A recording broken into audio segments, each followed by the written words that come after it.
दोस्तों, जैसा कि मैंने आपको वीडियो के फर्स्ट पार्ट में बताया कि आज हमारा भारत 2.5 फ्रंट वॉर के सिनेरियो के लिए रेडी होना चाहिए और इस 2.5 फ्रंट में हमारे मिसाइल्स क्रिटिकल रोल प्ले करते हैं। दोस्तों, वीडियो के फर्स्ट पार्ट में हमने सारी भारतीय मिसाइलों के बारे में डिस्कस किया है। अगर आपने अभी तक वो वीडियो नहीं देखा है तो अभी देख लीजिए। इसका लिंक आपको पिन कमेंट और डिस्क्रिप्शन बॉक्स में मिल जाएगा। चलिए अब आगे बढ़ते हैं। दोस्तों, मिलिट्री स्ट्रेटेजिक्स के अकॉर्डिंग 2.5 फ्रंट वॉर में हमारा एक फ्रंट एक्टिव फ्रंट होगा और एक फ्रंट पैसिव, यानी कि एक्टिव फ्रंट पर हम ऑफेंस करेंगे और पैसिव फ्रंट पर मोस्टली डिफेंस। तो पहले सिनेरियो में अगर पाकिस्तान एक्टिव फ्रंट है और चाइना बॉर्डर पैसिव फ्रंट है तो इस केस में पाकिस्तान बॉर्डर पर हमारी मोस्ट ऑफ द फोर्सेस तैनात रहेंगी और मिनिमम नंबर ऑफ ट्रूप्स को चाइनीज बॉर्डर पर डिप्लॉय किया जाएगा। लेकिन चाइनीज बॉर्डर पर हमारे मिसाइल चाइना के इनकर्जन को रोक कर रखेंगे। फॉर एग्जाम्पल, हाई एल्टीट्यूड पर हम पृथ्वी, प्रहार और ब्रह्मोस जैसे मिसाइल को डिप्लॉय कर सकते हैं और प्रिसीजन स्ट्राइक कर सकते हैं। साथ ही अग्नि 5 जैसे आईसीबीएम को भी चाइना की मेजर सिटी की ओर तैनात कर सकते हैं। लेकिन आज चाइना मिसाइल टेक्नोलॉजी में इंडिया से आगे है और चाइनीज में डोंगफोंग 4 की रेंज 15,000 किलोमीटर है और इसलिए चाइना भी इंडियन सिटीज को टारगेट कर सकता है। इसलिए चाइनीज बॉर्डर पर हमें मिसाइल के साथ साथ एयर डिफेंस सिस्टम को भी डिप्लॉय करना पड़ेगा। वहीं हमारी सबमरीन अपने एसएलबीएम जैसे कि के सीरीज मिसाइल के साथ इंडियन ओशन में चाइनीज पोर्ट और बेसिस को भी टारगेट कर सकेगी।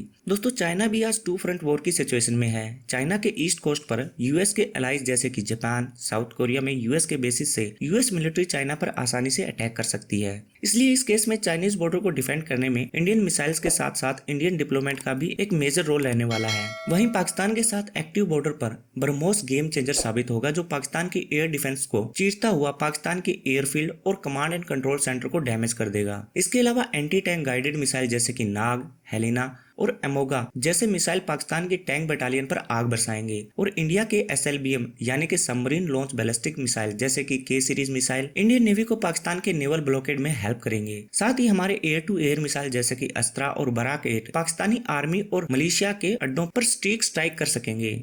वहीं दोस्तों, दूसरे सिनेरियो में जब पाकिस्तान के साथ बॉर्डर पैसिव होगा और हम चाइनीज बॉर्डर एलएसी पर एक्टिवली फाइट कर रहे होंगे तो इस केस में डेफिनेटली हमारे मिसाइल क्रिटिकल रोल प्ले करेंगे, जहां इंडियन नेवी अंडमान और निकोबार आइलैंड पर NASM-SR supersonic missile assisted release and torpedo यानी स्मार्ट मिसाइल और ब्रह्मोस ए डिप्लॉय करके मलक्का स्ट्रेट को चाइनीज सबमरीन के लिए ब्लॉक कर पाएंगे। एलएसी के ऊपर पिनाका, ब्रह्मोस और निर्भया मिसाइल हाई एल्टीट्यूड पर भी सटीक हमला कर पाएंगे और चाइनीज एयर डिफेंस को चकमा दे पाएंगे। लेकिन दोबारा से चाइनीज मिसाइल से बचने के लिए हमें एयर डिफेंस सिस्टम का सही यूज करना होगा और डिप्लोमेसी के द्वारा चाइना को भी 2 फ्रंट वॉर में धकेलना होगा।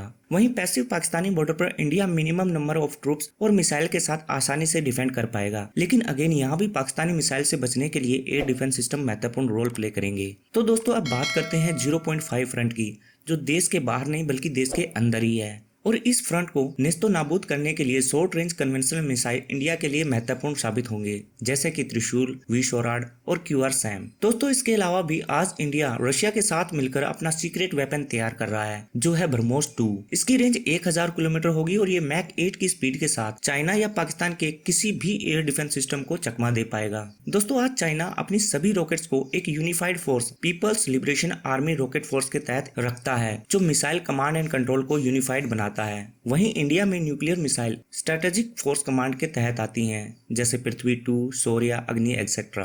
वहीं कन्वेंशनल मिसाइल की कमांड के लिए 2023 में ही इंडियन रॉकेट फोर्स को बनाया गया है। दोस्तों, इंडिया के रॉकेट डेवलपमेंट प्रोग्राम में टाइमली इन्वेस्टमेंट और डॉक्टर कलाम जैसे साइंटिस्ट के नेतृत्व ने भारत को एक मिसाइल पावर बना दिया है। इन मिसाइल्स को हमने खुद ही डेवलप किया है और इसलिए वॉर के केस में इनको इंडिया में ही मैन्युफैक्चर किया जा सकता है। लेकिन दुख की बात यह है कि ऐसी इन्वेस्टमेंट और लीडरशिप इंडिया की दूसरे क्रिटिकल डिफेंस टेक्नोलॉजी को नहीं मिली, जैसे कि सबमरीन और फाइटर जेट। इसलिए आज हम मिसाइल्स का इस्तेमाल इन कमियों को पूरा करने में कर रहे हैं। इसलिए आज इंडिया के मिसाइल प्रोग्राम को कंटिन्यूसली इवॉल्व करने की जरूरत है और चाइना के साथ एसिमेट्रिक गैप को क्लोज करने की जरूरत है। इंडिया के मिसाइल हमारे स्ट्रेटेजिक डेप्थ को इनहेंस करते हैं और हमारे नेशनल इंटरेस्ट को ग्लोबली प्रोटेक्ट करने में हेल्प करते हैं। आज हमारा भारत अपनी मिसाइल टेक्नोलॉजी के द्वारा सिर्फ अपने बॉर्डर तक ही नहीं बल्कि फ्यूचर में दुनिया के हर कोने तक अपने स्ट्रेंथ को एक्सटेंड करने में पूरी तरह तैयार होगा।